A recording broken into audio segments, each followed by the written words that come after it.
Hi, welcome to the Gastroenteritis Blues. My name is Steve Lippman, joined as always. Actually, guess what, ladies and gents? Uh, it's a boys only pod. You guessed it. No girls allowed. Emily's not here. She was at the game. Dan was at the game. I'm joined by Dan Volpone. Drew is here. Drew Peltzman's here. We're here. We are back. Dan, what was the atmosphere like at the game? The Sixers have lost. They're 0-2. Starting the season off with a bang. How you doing? How was the atmosphere at the game? Yeah, the atmosphere was very unimpressive at the game. I thought, and listen, I was one of them, but I, I felt that the crowd was pretty out of it the entire game until the very end when the Sixers kind of got back in it in the fourth quarter. Can't really say I blame them because the team looks like they don't give a shit out there, so why should we? And I think that, when you don't get a lot of passion from the team, it's hard to put that in. And I think fans have been trying to do that for a long time from this team that frequently shows apathy. And I think it's catching up. I think it's catching up to the team. I think the fan base is starting to reflect how this team plays more often than any team should, than any winning team can. And yeah, it was quiet in there, which was weird because like the audio on like all of the in-game effects and Matt Cord and stuff was like way too loud, like ear piercing. Oh, really? And so to contrast that with how quiet the fans were was something. The stadium wasn't full for a home opener. Really? Crazy. I mean, That's it might have weird. been sold out, but it was not full. Huh. And it was, I can't even blame the fans. And listen, I don't know if people are, maybe people are saving up money for the Phils or Eagles games or whatever. I don't know. But in my view, it's been, we've seen a lot of horrible, horrible Sixers efforts recently. It's the lasting memory from the end of last season. And it was the case today from really everyone besides Harden. And I think that the stadium reflected that. I think that the low energy reflected the Sixers' low energy, and the seeming lack of intensity was matched to the teams. Here's where I think the big disconnect is. It was the home opener, and the bell ringer was Michael Rubin. Who barely rang the bell. What couldn't really hear it. happened? What happened? Why was the bell ringer night one of the season Michael Rubin? And Meek Mill was right next to him too. And like 6 Eagles were at the game. Yeah. AJ Brown, Avante Maddox. Who else was at the game? Drew, do you have a thought on this? Those two, Miles Sanders and Hassan Reddick. Yeah, I'm pretty sure that was it. What the fuck? What, we're just having like a billionaire who owned sold the team minority stake in the team, right? I have a bookmarked tweet here that he sold it to a guy who's billionaire entrepreneur David Adelman is buying a significant portion of Rubin's stake. It's almost like he negotiated, like his last wish was, I must ring the bell on the home opener. Oh my god! Truly, Google David Adelman. This guy has horrible hair. Oh, Drew, I'm sorry. We're gonna need that up on the screen. So Drew is gonna get David Adelman's lettuce up on the screen here, but just, I mean, I can't imagine you're getting to the game and you're like, boy, who's gonna be the bell ringer for opening night? And then Michael Rubin's little legs are like walking out, and you're like, what the fuck is going on here? All right. Well, all right. Now we're getting the hair up here. Yeah, very slick. Oh, very slicked back.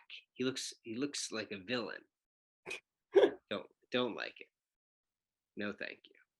No, thank you. No. Okay. Not good for the Sixers handsome rankings. All right, so we'll talk about the games in reverse order. The Sixers are now 0-2. I guess the only thing to really say here, we'll talk about Embiid, and he was just terrible. He just looks terrible. Now everybody is saying, and I am saying to myself, that he looked really bad, especially from the field to start last year in his first 8 games. And I'm not like overall concerned about him. I just don't like when he plays like shit, because when he has bad games, he just like they fucking snowball. Like he has bad games in that third quarter, it's like quicksand. Like he's taking a half hour to get up off the court. It's like because I'm watching on TV and it's like, where's Joel? Like he's just not in the frame.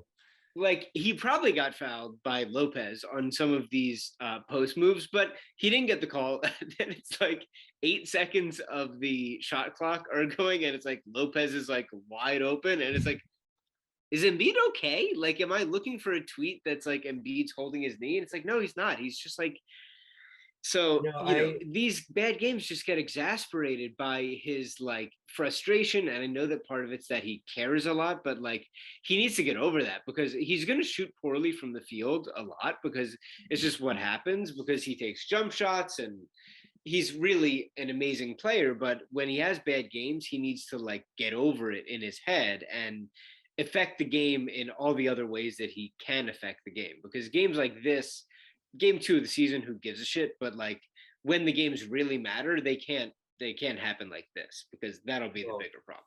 And I've, like you said, it's game 2. Whatever. I mean, this game, I don't care. Whatever. Loss doesn't really matter. It's annoying. Fine. We've seen him sulk like this in the playoffs, though, and that's what he's doing. He's sulking, and you can try to spin it and say he cares, but if we were watching a player on another team behave like that, they would not be getting that benefit of the doubt from us. We'd be saying this is a big crybaby. Sure. And Joel was a big crybaby tonight. And listen, I love Joel, and I feel like I've defended him fairly or not fairly through anything. And I've made excuses for him and said the talent's not there, or he's carrying him all night and no one's helping, or Ben is not playing, or Harden's struggling, or he's playing hurt, whatever. We've done that a million times, yeah, and it's all been justified, yeah. But I'm not doing it because frankly, he's been put in a position. Harden looked great, and if he even kind of shows up in that second half, they win the game. Yeah. And he threw a tantrum. There's no other way to put it. He sulked and he acted like a crybaby, and we've seen him do it before. We've seen him do it in the playoffs when he struggles and when defenses focus on him. We saw him do it the entire Horford season, and he is 28 years old. That is not acceptable at this point. If he's serious about wanting to win, then he needs to knock it off. It cannot happen, and he looks like he doesn't know what to do when the shots don't fall. On offense, he's running around at the top of the circle, running to whoever has the ball, looking to set a screen. That can't be the only thing to do on offense. And when Harden's carrying the load on offense, the excuse for why Embiid has kind of taken a defensive step back for the past couple of years has been, well, they've needed him to put his energy on offense. He's their only chance to score. Well, Harden carried the scoring load the first 2 games. Harden's been running the offense. The offense hasn't been going through Embiid like it used to. So where's the defense? Why at the end of the game is he falling asleep? And luckily Lopez missing a wide open corner 3, because Embiid is completely checked out of the play with 2 minutes left. Why is there pretty minimal rim protection on this team? He's in drop coverage. He got, I think, 1 block at the end of the half, right? So I don't understand what he's doing. I don't understand. He's very talented, and he obviously has his limitations. He's not Giannis. He can't drive to the basket like Giannis. I get it. If the shots aren't falling and he's not getting the fouls inside, I understand how that can limit him, because he's not a perfect player. As much as I love Joel, he's not without weakness on the court. But it is unacceptable to not know what to do next when the shot's not falling, and to basically just be a crybaby the rest of the game. I'm sorry, Joel is my favorite basketball player of all time, but I don't know what else to call what just happened. It wasn't the poor shooting performance that had me upset. People booed him when he missed shots. I did not join in on that. I have no problem with Joel taking a good shot. I didn't think he took bad shots for the most part in the second half, really. I didn't mind a single shot he took. They just weren't falling. They weren't falling. And it happens. Didn't mind it. He's a great player. Keep shooting. Fine by me. No problem with that. What upset me is not getting up and down the court, complaining on the bench like this with head in his hands, when he gets subbed out finally towards the end of the third quarter playing horrible, and the entire team is in the huddle, and he's at the end of the bench, and he's not in the huddle. He's the only one not in the huddle. That's not. I didn't even see that. That is not. Yeah, they didn't show that. Well, I was in the arena and I saw it, and it's unacceptable. And it has held. And I'm not going to say that Joel has held the Sixers back, but that has held Joel back. And Joel not being able to be even better is obviously, any player not being the best they can be is not going to be as good for the team as it could be. So I'm not going to say that. I'm not going to blame Joel for the Sixers' failures because he's responsible for their successes. But what I am going to say is they can take a next step if mentally he gets there, and he's not there. He has never been there. He has never been there. This has been a recurrent issue, and I've never wanted to focus on it because of all the other things that he's dealt with with this team, right? That he's had to go through with this team. But this team can win this year, and I'm not taking that off the table at all from this bad start. This team can win this year without a doubt. And if Joel is serious about winning, like he says to, Bontemps in his interview before the game or whatever that came out today, then that he needs to get that under control. I don't know if he needs to see a sports therapist. I don't know if he needs to do what, sports psychologist, or maybe he does. I don't know. But this needs to be addressed. The team needs to bring a focus to it, because when things get hard in the playoffs year after year, we've seen many versions of this over and over again, where he's slower, he's losing the ball, he's making bad decisions, throwing the ball away, not getting up and down the court.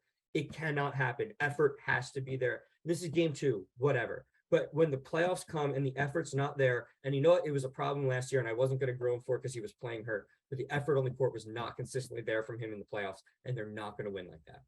I think you're 100% right.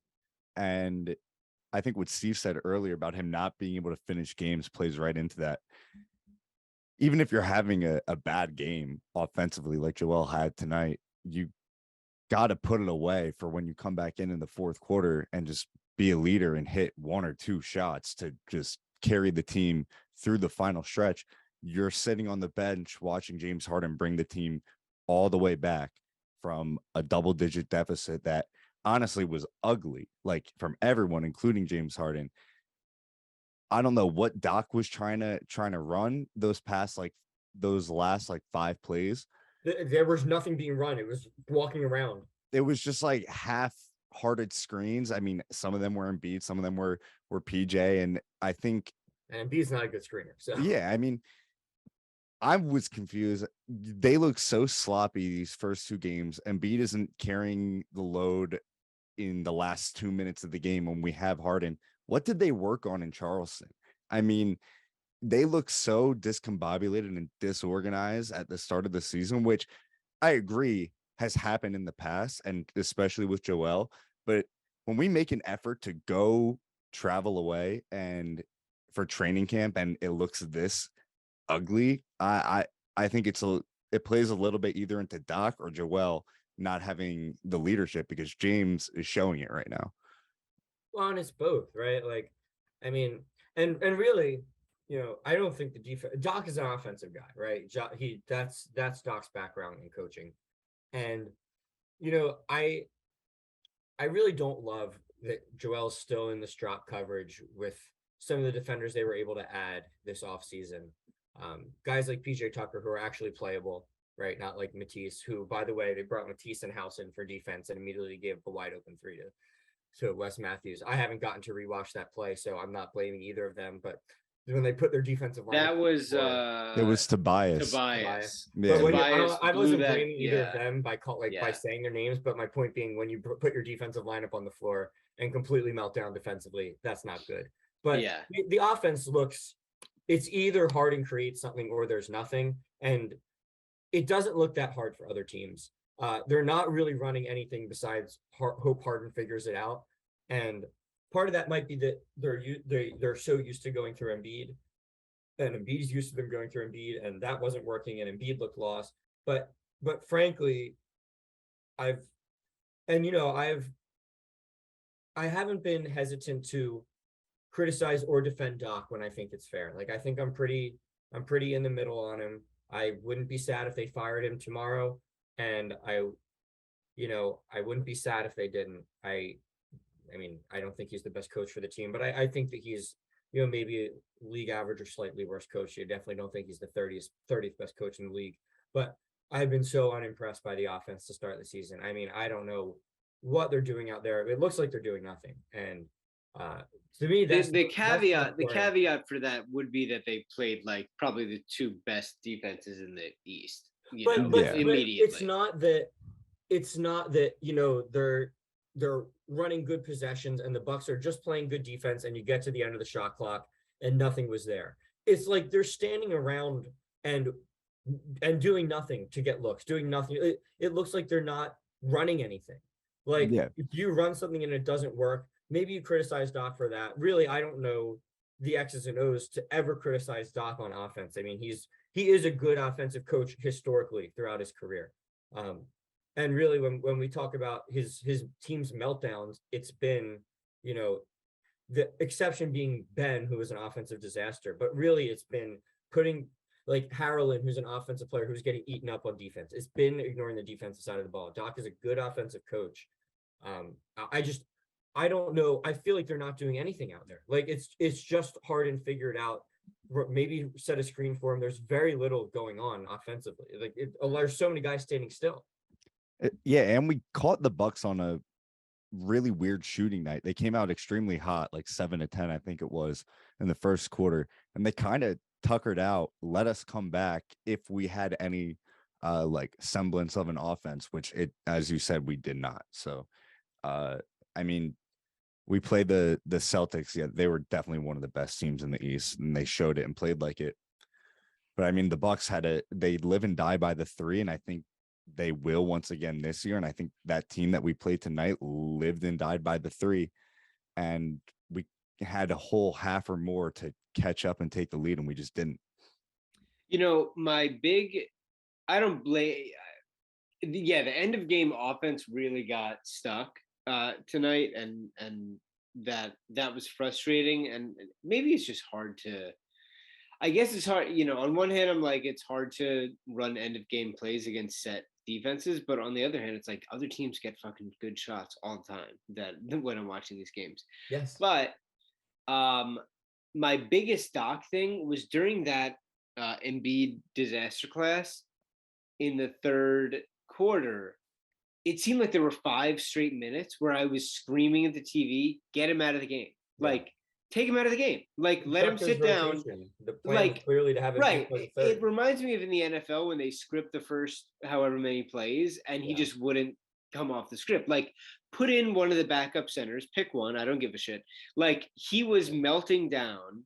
He was gassed. He wasn't making it to half court. Like, he was clearly unraveling. So just take him out of the game. Give him a breather. Like, talk to him or don't talk to him if he's combusting. Like, just let him catch his breath and like gather his thoughts. Because to me, it was like he's unraveling right now and he's compounding it because he's trying to make it better. He's trying to just like slam it down their throat every time he gets the ball, and he's turning it over or he's missing or he's getting blocked. And it's just everything. It felt like it was just unraveling every time he was in there. And no, he played the entire third quarter and it only got worse and worse and worse. And it was just like, I was happy that when he came in with 5 minutes left in the fourth quarter, he didn't force it. Like Harden was on that heater.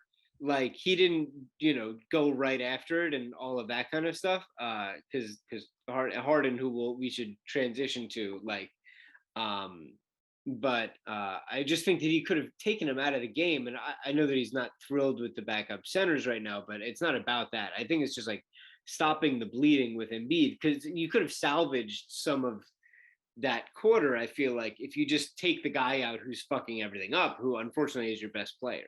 Well, and really, I think the Bucks are a team you kind of get away with going small in anyway. I mean, we got we got a couple minutes with PJ at the center, and I mean the Bucks are not a small team by any means, but their main offense for Lopez is to put him out on the perimeter, and I think Tobias is strong enough that you could probably get away, even if they try to turn that into a mismatch. I mean, we saw Tobias do a good job on Marc Gasol in that Raptors series where he offensively was awful, and we saw Tucker do a good job on Giannis the whole game.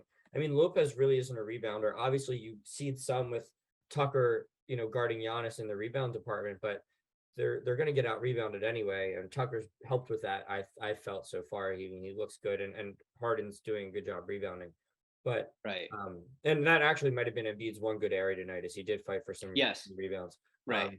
But I guess I don't get not taking him out either. I think, sometimes you just have to adjust, and that was the time to do it. Especially, I mean, this is Embiid's third season under Doc.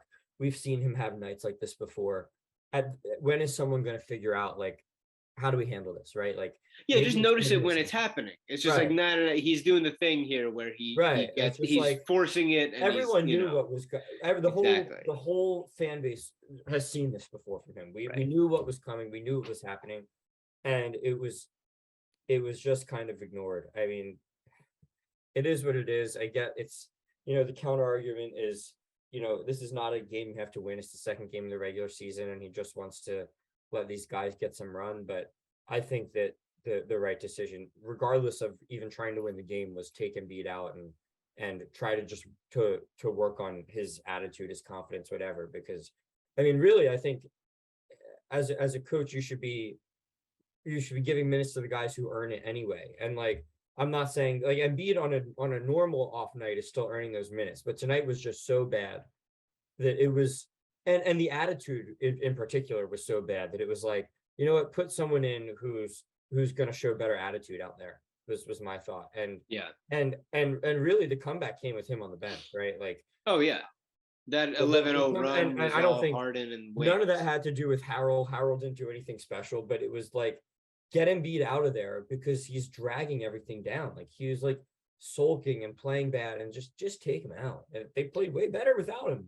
So moving on to Harden, and we can mix and match with the two games. I like, personally, he was great in both these games, I thought, offensively. And I even thought both ways tonight, for the most part, Harden was good. But I thought offensively, I even liked his game tonight more than last night, even if he scored a fewer points. Like, night one against Boston, his step back was going in and he was getting fouled a ton. But tonight you saw like a wider diversity in the way he was scoring, which we haven't seen from him in a long time. Not, I mean, forget in Philly, but just, in just a long time.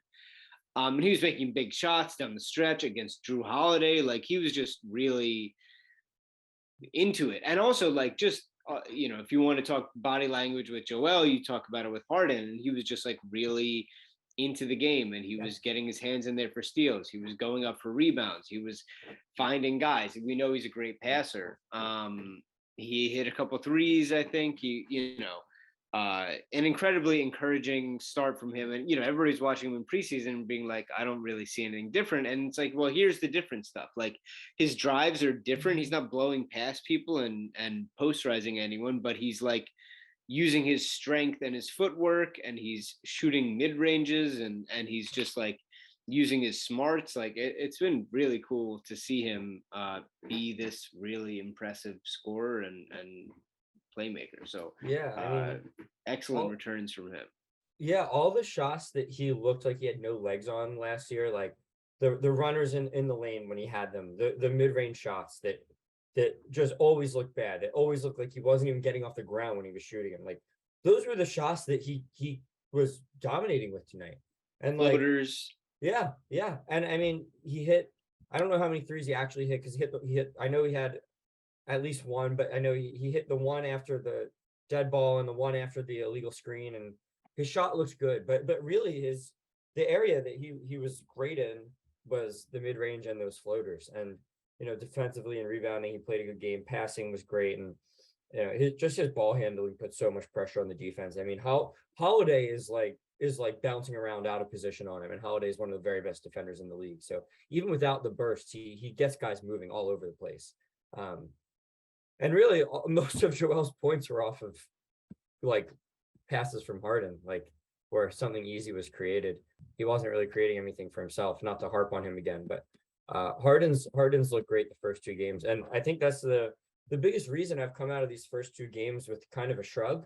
Even though they're 0-2 to two teams that they're gonna have to beat in the playoffs, it's just like, and if Embiid's going to be this bad, like, why do we won't even care about the team? Like if Embiid's this bad, they'll go 500. But with Harden playing this well, assuming Embiid gets back to it, I think the team can be really good. And once they figure out, I think they need to re-examine what Joel's role is. I want him to be involved in the offense, but I want it going through Harden, and in turn, I want him anchoring the defense in the way he used to. And we'll see if they get more towards that. I mean, he talked about it, right? He said, I can't wait till the fourth quarter to dominate on defense. I haven't seen him dominate on defense in any of the 8 quarters they've played so far. I want to see that. I want that. I know he can do that. I know he's capable of that. That'd be huge for the team, because everyone else needs to either be funneling their guy at Joel or just running around trying to make something happen. You saw it with DeAnthony Melton. I thought DeAnthony Melton was really active defensively. Harden fell asleep on one play at the end of the game that really cost him. But besides that, I thought was really active defensively. When switched on to Giannis, did a really good job. And even as painful as Danuel House is offensively, I can't see him sticking in the rotation that much. But he's a good defensive player. And these guys I thought he had a decent game. Yeah, he was okay. Yeah. He's just, I expected him to be a better shooter than he's been so far. I mean, not only his jump shot looks ridiculous. I don't know why he shoots like that. Yeah. And I thought Tucker's been really good. I thought Tucker did great. Fucking love PJ Tucker. Yeah. Man. I think awesome. he looks like a great pickup. So, I mean, those guys are all encouraging, and none of them play defense like Matisse, where it's like, I'm either getting a steal or a block or nothing good. Like, they're really out there. Like, you can build a team defense around these guys, which is great. And Joel needs to just step up and say, I'm going to be the anchor of all of this. And that would be phenomenal. So, yeah, but the biggest thing is the way Harden is playing. He's looked so good that I'm honestly, like, as much of a bummer as it is, and as hard as tonight was to watch, like, I'm a little encouraged, like, because you can see it with this team. You could see them making a run with him playing like that. So we'll see where they go from there. But that was so above and beyond what we could have hoped for from him to start this season, right? Like, he looks, I guess, not above and beyond, because we've seen him be an MVP before, and some people were like, thought that was going to happen. But, as much as I thought he'd be better, I didn't think he'd look this much better. And he really has. So, I mean, that's phenomenal. Yeah, for as much of a point of emphasis we put on how close Harden would look to that Houston Harden, even though we knew it probably wouldn't get like exactly there, I think it's a lot closer than people ever thought. It's definitely, like, in terms of how he's controlling the offense, he definitely looked in control this game. I was kind of like half watching game 1 with the Phillies on, but he definitely looked in control of the offense for that late stretch where they came back. But I think Embiid just getting used to rolling and gelling and with PJ and Toby kind of knowing where they're supposed to be. I feel like that will figure itself out within like a week or two. But right now it doesn't look great. And you would think the defense would be here by now, because I feel like out of all the things that like Embiid and can anchor and Harden can kind of just be shadowed on the side, it would be the defense. And for Embiid to be struggling in both offensive and defensive, and Harden being the one to carry the load, I mean, it kind of plays into the shrug, because I mean, we're gonna expect Embiid to just like snap out of it. And I think Dan's right. If it doesn't, then it's like it's a lost season anyway. So if it was reversed, like if Embiid looked incredible, like an MVP, and Harden looked like shit, we'd be like, okay, Harden's cooked, and we kind of don't have a chance at much because it's just sort of Embiid and a bunch of guys. But if Embiid doesn't look great, we're like, well, Embiid's going to be an MVP candidate when he gets it together. We have so much faith in Embiid just sort of regaining. He's not 33, right? Exactly. Like, it should still be his prime. Like, there's no reason to think he fell off a cliff this summer. And he did it last year, like where he didn't look good to start, So like, I have no worries. He's not past his athletic peak. He should be fine. So yeah, very, very and it's so fun to see Harden like so into it and get the arena, that run was so great because you could really see Milwaukee running away with this game, and he didn't let him do it. They work He hates well. Giannis, so it's a great plot line. Yeah. It's good to know that Harden is still there, who can just kind of Yeah. take over the team when Embiid does have these bad games, because that will happen in the playoffs. So right, and it honestly makes you think about staggering the two of them and letting them take turns running the show, all that kind of stuff. Before we go to the break, just other assorted thoughts on the other guys. You know, Maxey, I think, is finding his footing a bit in these first few games. Shots off a bit. Shots a little bit off. I'm not worried about him. Tobias did some dirty work tonight, which I liked. Mm-hmm. Not a ton to report otherwise. Shot the ball fairly well against Boston. Mm-hmm. I like Melton. I thought that was actually a really good game for him against Boston. Yeah. I like Melton a lot. I like, I was just looking at the box score tonight for Milwaukee. I don't need Doc to coach games against good teams in like the first week of the season, like they're game 7 in the playoffs. 40 minutes for Harden, 36 for Embiid, 39 for Tucker, and he basically went 7 deep. Like House played 21 minutes, Melton played 20, and then nobody played more than 8 off the bench. Like, what are we doing? Come on, can we take it easy a little bit? Like 18 seconds. That played 18 seconds seems a bit heavy. Like, you know what I mean? Like those 18 seconds might have been the difference. like I don't need him. I don't need Doc to like go nuts on this because it's like a national TV Milwaukee game. Like, can we spread the minutes out a little bit more? I don't need like PJ Tucker matching every single second with Giannis. Like, it's okay if like there's a Niang burst with Giannis. Like, it's all right. It's not a huge deal. Niang, I don't. Paul Reed got the backup center minutes for most of the first half. Yeah, I think all of the first half, and he didn't play the second half. Harrell played 2 minutes, and then I guess Tucker got some backup center minutes. So they kind of went away from Reed, which I'm fine with. I'm fine if they want to mix and match that backup center position, but just kind of interesting that no one seemed to really emerge as the guy so far.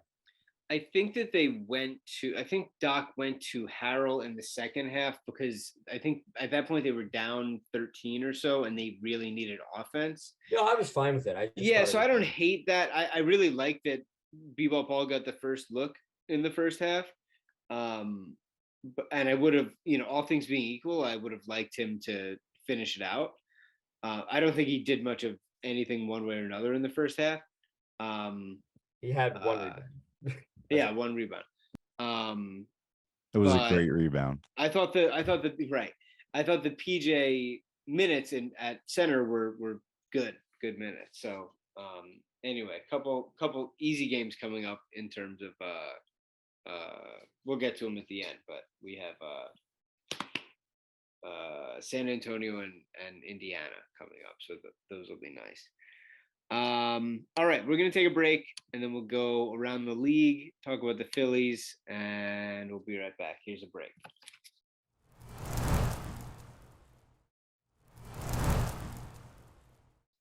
All right, we're back. We are going to have to talk about Ben Simmons. I think that Dan, I think that you want to do now. Are you ready? I don't know if you want to do a victory lap here. Because they played exactly one game as of this recording, but it was a doozy. Well, now Ben took 3 shots. He had 6 fouls, and he didn't look great. And the Nets lost at home by I think 22 to New Orleans, who I really like. I think they're going to be really good. But yeah, he didn't shoot basically at all. And Dan, your thoughts? Well, listen, I feel no need to take a Ben Simmons victory lap at this point because I think that it's been just so abundantly clear that I was right about Ben Simmons for so long now, right? Like, does this really need to be like, listen, I don't mind reminding people once in a while that like, the reason everyone hates me is actually something that I was like dead on about, like completely right. And no one could accept it. Like, I don't mind reminding people of that, like if you don't like me, if you really like listen to this pod and dislike me, Like, you might think I'm annoying, that's fine. But the most likely reason, the reason most people don't like me from listening to this pod is something they were all wrong about and something I was right about. So that's fine, right? Like, that's been established, right? They're never gonna like me anyway because they can't accept that. For them, I was lucky to be right. There's something else. They were on the right track, but something went wrong. That's fine. What do I know? You're always right. That's fine. I just want to read the box score. Let's read the box score. Ben played 23 minutes and 10 seconds. By the way, they lost by 22. This is the Nets team at full health that everyone said was going to be so great. This is the perfect fit for Ben, right? Played 23 minutes, 10 seconds. He had 4 points, 5 rebounds, 5 assists. That's a not even half of a triple double, by the way. He's a point shy of half of a triple double, of the lowest triple double. Which is what you used to call a pathetic triple double. Oh yeah, he used to have plenty of pathetic triple doubles. This is actually a pathetic triple single.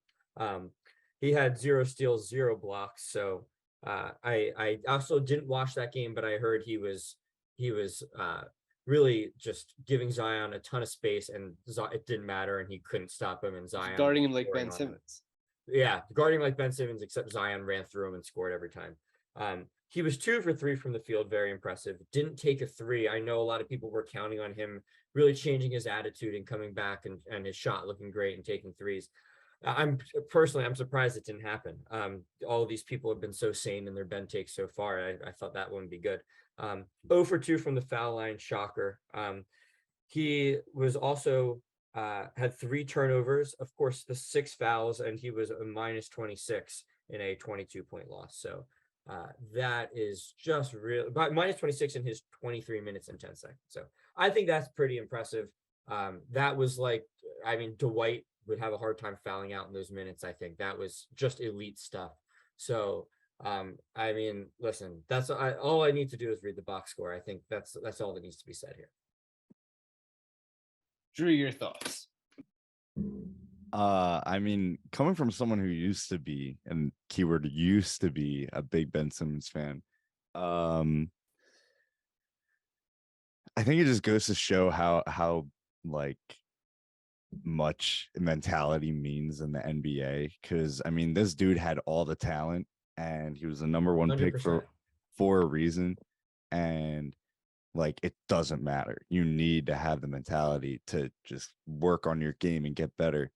And I think NBA fans, and especially his teammates, are going to see right through it. And I think that's why it's so ugly and like murky, because they don't want to go against him at the beginning of the season. But I think if he keeps playing triple singles, pathetic triple doubles, I don't see how KD is going to want to play like the full season there. There's just no way. Bro, it's so weird to not shoot ever. It's so weird to hold the ball so much and never want to shoot it. It's a weird fucking thing to do, I gotta say. And to Drew's point about the talent, I mean, there's a reason, right? Like when the Nets traded for Ben Simmons and their fans are trying to talk him up as if they haven't like rightfully shit talked him for the past 5 years, right? Like when they're pulling summer league highlights and we make fun of them because they're pulling summer league highlights, it's like, you watch that guy in summer league, like he doesn't throw those passes anymore, right? He doesn't drive to the basket looking to score like that anymore. Like that's a better player than he is now. Like because he's so mentally out of it, and like it's progressed and gotten worse and worse, and he's been told that it's fine as he like crawls up into a shell and never takes a risk on the court, and it's horrible. This could have been truly, even if he never became a good shooter, he could have been a really good NBA player, and he's not. All he needs is to shoot free throws like at a reasonable rate. Well, I will say, I mean, that's not all he needs, right? Because like you mentioned with the mentality, right? Like, and I think he had more of it before, but it's lost. Like, and I don't think it's ever coming back. Like, I don't think that you can get that back, but he doesn't play looking to attack basically ever. And really you can't play like that unless you're basically going to play Matisse's current role, right? Where it's like, yeah, come in, help out the defense once in a while. Like, and really the struggle has been like a lot of his minutes were with Claxton, and can't play two non-shooters out there like so that. Jackson was tweeting about this today. Friend of the show, Jackson Frank. He was tweeting that basically you either have to play him, you can't play him with Claxton too much because then you have two non-shooters on the court, or you play Ben at the 5 and then you have like a non-rim protector at the 5. Well, what's the point of even? And I'm so anti-Ben at the 5 because Ben's either way not giving you a lot on offense. It's just that the offense might look better because you're not having it so clogged. But the reason you're playing him is for his defense. And defensively, he's not a good interior defender. He's a great perimeter defender. So if you're taking a great perimeter defender and asking him defensively to do something he's actually not good at, why even like what is the point? Like no one is even switch everything, I guess. On the floor. Yeah. I will say he will have some good games this year. Oh yeah. Now, he's still like fine for the most. What are we gonna say when? I hope he proves us wrong. Like I hope genuinely. No, I don't hope. As a back, listen, let me rephrase. If it wasn't for the Nets, and let's say he was playing for like the Kings over there, I would, as a basketball player, I would want him to do well. But just how stingy he is in the media and how like hard shell he is for claiming that you have a mental health issue and yet still being like super not vulnerable. I want him to do well, but I just as on a human level, I want him to do Dan put it really well a few pods ago. He said, I wish him lots of personal success and no basketball success. And that's basically how I'm not I don't want his life ruined or anything. No. I hope I have no bad feelings about him as a human being. But the way listen, I don't like him as a guy. I think he conducted himself as an ass here, even before the whole thing when he wanted to leave. That said, I'm not wishing ill on he's not some like, listen, it's basketball at the end of the day. And we care about the Sixers. He's not some awful person when you look at, things that really matter in the world. Of course. I don't wish him bad things, but in the sphere of basketball, I'm not wishing him success. Right. He's a great Warzone player, so I hope he does well in that. Sure. He seems to care more about that, so that's fine. And I think he's elite at that from what I mean, if he's not, Jesus Christ. I mean, he got to be good at that with all the hours he puts in. All right, the Phils, it's 1-1. The game 2 was a real kick in the dick. I mean, they were up 4-0 and they pissed it away. But listen, going back to Philly, Rangers on the mound. How do we feel about this series, fellas? Yeah, I mean, game 2 leaves a very bad feeling, very bad taste in your mouth. That said, I think the Phillies are mentally well equipped to overcome that. I think it's, people talk about, the manager, and how Topper has them playing relaxed and that he's, an even kill guy and he doesn't get too high or too low. And hopefully that helps here, right? Hopefully that kind of gets, you had a day in between and maybe it would be a better situation to not, right? Maybe it'd be better to just get back out there, but you had a day to deal with it. Time to get over it, right? Time to move on. I love Ranger. I hope he does well. The Phils need him to do well. And yeah, I mean, they're not out of it. I don't know what's going to happen. Baseball's weird and it's a 5-game series at this point. Anything can happen. Phils still have home field. I hate the 3-2 format. I not a fan. Looks like the Panthers are trading Christian McCaffrey to the 49ers. Whoa. Anyway, that was fast. Yeah, but yeah, I mean, with all of that, right? Like the Phils have a shot, and I'm really excited. The city has been, all Phils. If you walk around, you see Phils hats, Phils jerseys. I was at the game on Friday. I was at the Braves game 3 when Reese had the bat spike, and it was just awesome. I can't afford to go to these next games, although I did say that about the first game, but these are way more expensive. And I couldn't afford the first game. I sucked it up. So I'll be enjoying on television, but I'm very excited, and they've been a lot of fun. Drew? Yeah, I mean, I personally just think they're the better team, and I hope that the fans can just propel them to get hopefully at least 2 of these next 3 think it's always hard, like Dan said, with the format of the series, to win like 3 straight. But I just think they're the better team. I know we got kind of smacked in the mouth, but I think they'll be able to come back just because, like Dan said, Topper has them calm, playing relaxed.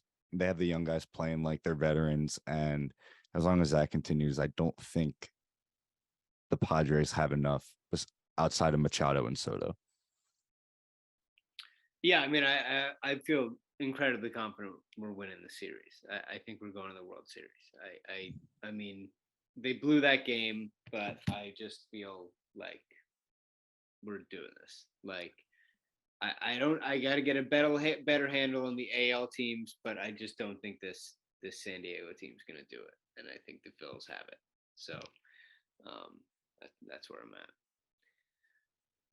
at. All right. We have to move on to our predictions. Now, with the standings, Dan, Emily, and I, donut. We all said on Twitter, because we did not get to this last week, that the Sixers would win both games. The Sixers lost both games. We're all 0-2. Now, Emily's not here. Can't pick a loss the first week. Come on. Can't pick a loss. Emily's not here. What I'm going to do is I'm going to give Drew power of attorney over Emily. Emily, Emily's Drew, you're going to be picking for Emily this week. We could just get Emily's picks, but this is fine. What's up? We could also just have Drew make picks and then separately get Emily's picks and tweet them out later. No. We're doing the picks on the pod. We're doing the picks on the pod. All right, so if you don't, and Emily's not here to make them. We texted her earlier for these picks. She's too drunk, I bet, to text them in. And sound asleep. She is asleep. Sound asleep, probably. Hope she sleeps well. She did. She didn't send them in. So now, fans of the show know I have a very hard time with who's home and who's away, and what days fit into what weeks. But here we go. Now, Drew, also, we also have not gotten around to how you feel about Emily, whether or not you enjoy her company on the podcast. Now, you can choose to sabotage her, or you can choose to, go with your heart here and try to put her in a good position. It's up to you. I'll say I'm a big Emily fan on the pod, just in general. Just good to know. Put that on the record. We go Thursday to Thursday now. So the games will be, what the fuck is home and away? Blue is home. All right. The home team on the right. Home against the Spurs Saturday. Home against the Pacers. Away twice against the Raptors. And then away against the hang on, because we're going to podcast before one of them. They're home against the Spurs on Saturday. They're home against the Pacers on Monday, and they're in Toronto Wednesday. Thank you. You are, for all of your many talents, the worst schedule reader I have ever encountered in my entire life. Right. To back that up, home against the Spurs, home against the Pacers, away against the Raptors. I'm going to give it to Dan first. Listen, I can't pick against the Sixers week one. I just can't do it. Until the Sixers lose, I can't pick a loss. Once I've seen them lose, and I learned that they will not be 82-0 this year, have to see it to believe it. Okay, I could pick a loss now. That said, they're not losing this week. They should be pretty desperate. I think Pacers and Spurs are both pretty bad. 2-2 in Toronto, just kind of a game you have to show up for. I don't think they want to get back to 500 and lose again. So I'm saying 3-0. Okay. 3-0 from Dan. I will say 3-0 as well. I think that they get off the schneid here.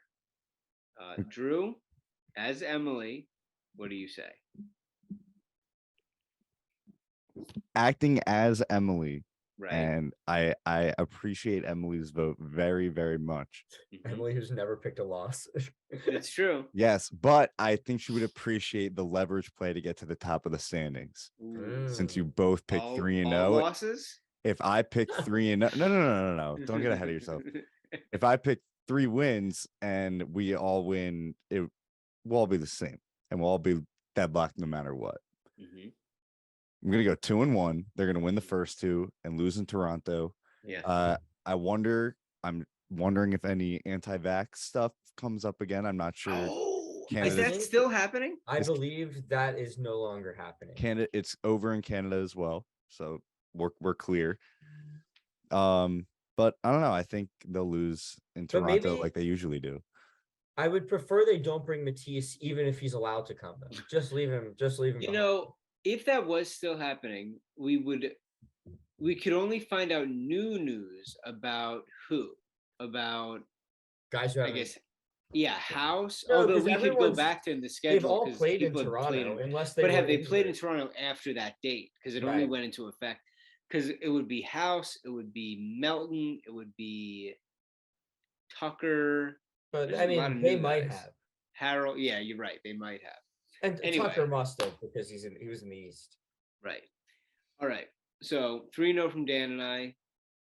Drew / Emily say 2-1. That's a play there. All right. Anything else, fellas? Go Phils, go Birds. Go Phils, go. Apparently the Flyers are like not as bad as everyone thought they'd be, so that's kind of funny. Good for them. Good for them.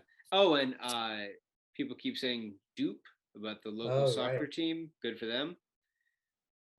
Great. All right. The Christian McCaffrey trade is a 2nd-round pick in 2023, a 3rd-round pick in 2023, and a 4th-round pick in 2023, and a 5th-round pick in 2024. Good Lord. It's a lot of picks. That feels about right. Yeah, probably. I was thinking, like in my head when it was rumored, I was thinking like 2nd rounder plus stuff. Running back, but he catches a lot of passes, so it's not just a straight up running back. You know, he's a modern day. You know. Yeah. He's too good to play on the Panthers right now. Yeah, for sure. All right, good stuff. Gastro Blues Pod, DA Peltz 13, Third and Girl, Steve J. Littman. YouTube, the Gastro Blues Pod, a Sixers podcast. That's it. Be safe and be great. Anything else? I don't think so. That's it. Happy Sukkot sometime recently. And that's it.